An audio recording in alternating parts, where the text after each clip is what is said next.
போட்டித் தேர்வு மாணவர்களுக்கு வணக்கம். இப்போ என்ன பார்க்க போறோம்னா ரயில் சம்பந்தப்பட்ட கணக்குல ஒரு கணக்கு பார்த்துருவோம். என்னன்னா 800 மீட்டர் நீளமுள்ள ஒரு ரயிலானது மணிக்கு 72 கிலோமீட்டர் வேகத்துல பயணிக்குது. சரிங்களா?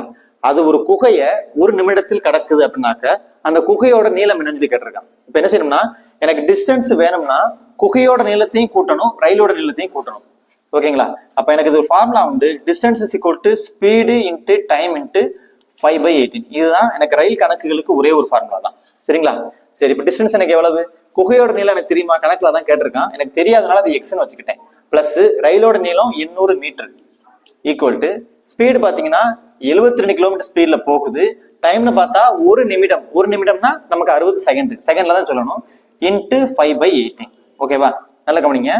1 18 4 18 72. ஓகேவா? இப்ப அதை அப்படி பெருக்கிறீங்க.